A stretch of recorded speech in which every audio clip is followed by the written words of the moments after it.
Gilgeous-Alexander drives into Jokic's chest and gets an and one. 30 seconds later, Jokic does the exact same thing and gets the foul, but no continuation. Same refs, same game, same contact. Look, if you clicked on this video, you probably think you understand foul baiting. But what I found after breaking down playoff footage is way more disturbing than players just flopping around. See, there's a hidden pattern happening in every NBA game that you probably never even noticed. And I'm about to show you how players appear to be training referees without the refs even knowing it. The exact psychology techniques being used to manipulate calls, and why the same rulebook creates completely different realities for different players. And if you're still here and down with this type of content, make sure you leave me with a like and subscribe, because what I'm about to show you will change how you watch the NBA.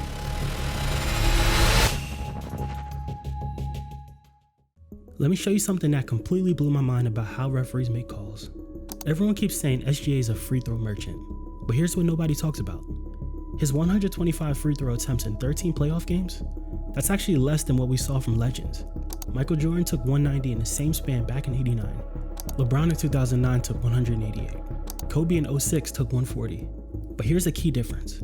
Jordan was getting legitimately destroyed by Detroit's bad boy Pistons.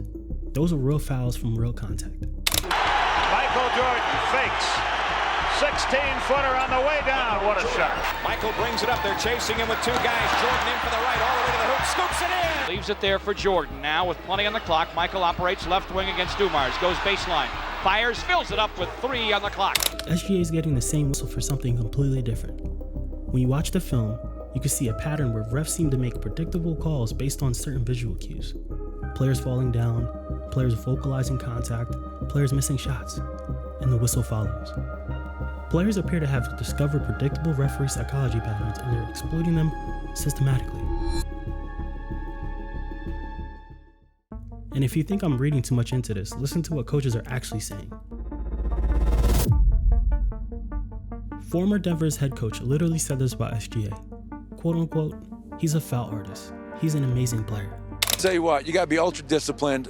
Yeah, it's almost impossible. You think about trying to guard the best offensive players in the league nowadays, it becomes almost impossible. Any contact, a lot of times offensive players like Shea will initiate the contact, will hook his arm, looking to draw that contact. He is a foul artist, as I mentioned earlier today. Wait, think about that for a second. An NBA head coach is openly calling foul drawing an art form. They're gonna do whatever they can do to help their team win and knock me off my game, being the head of the snake of our team. That's what creates home court advantage. That's what creates a fan base. That's what creates energy in the building. And they want the Timberwolves to win. They don't want the Oklahoma City Thunder to win. So I expect nothing else. I've shot more free throws in a season than I did this season. I think because we're on the top of everyone's radar, it's a little bit more noticeable, and now people care about it. But I kind of see it as a compliment. We've reached a point where manipulating referees is considered a legitimate basketball skill that coaches praise publicly. And it's not just about SGA. For 8 straight years, James Harden averaged at least 10 free throws per game. 2 of those seasons, he averaged over 11. He turned foul baiting into a systematic approach that other players are starting to copy. When coaches start calling referee manipulation an art, you know something fundamental has changed about what we're watching. Right, but we deserve a level of respect because we're competing our tails off and bringing something positive to this league. Right, we're growing young players. Our young players are competing their tail off. The least that they could do is get the same respect that everybody else in this league gets and get refereed the same way that everybody else in this league gets reffed. And enough is enough of it. But here's the proof that'll make you question everything you think you know about the NBA officiating. In Game 4, OKC versus Denver, SGA drives straight into Jokic's chest, initiates all the contact, and gets an and one call. Jokic watches this happen, realizes what kind of whistle SGA just got, and decides to test the system. In the very next possession, Jokic gets the ball, drives straight into Hartenstein's body, exactly just like SGA just did, and gets the foul call. But somehow they don't count the basket. Same exact play, same exact contact, same referees, completely different outcome. SGA gets continuation, Jokic doesn't. That's not inconsistent officiating. That's the same rule book being applied differently based on the player's reputation and referees' expectations. And I'm going to say it again, these games are so tight, so physical. It's small things that matter. And again, I give their bench a ton of credit. 8 threes made in a game like that. I mean, 8 of their 10 threes are guys off their bench. So Yeah, I mean, we took away the paint like we wanted to. We showed Shea and Jalen a lot of looks. I thought we did a pretty good job on those guys. We're not watching one sport with inconsistent calls. We're watching the same rule book create different realities for different players. Now let me show you exactly how the manipulation system appears to work. Players have already figured out a 3-step process that seems to exploit predictable referee psychology.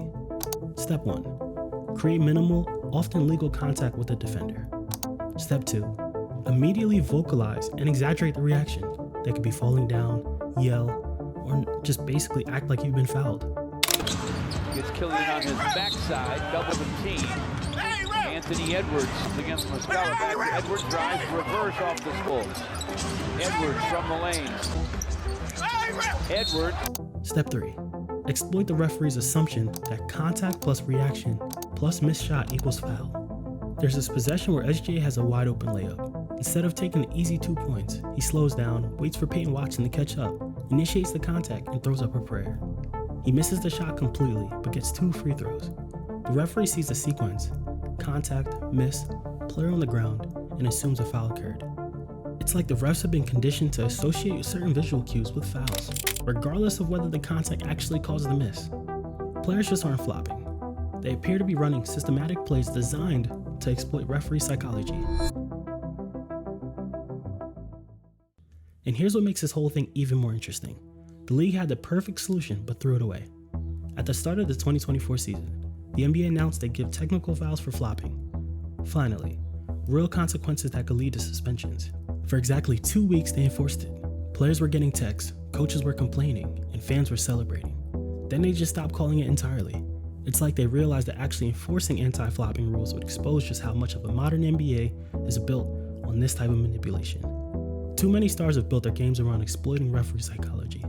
The league appears to know exactly how to fix foul baiting, but they seem unwilling to enforce their own rules because it will reveal how systematic this manipulation has become.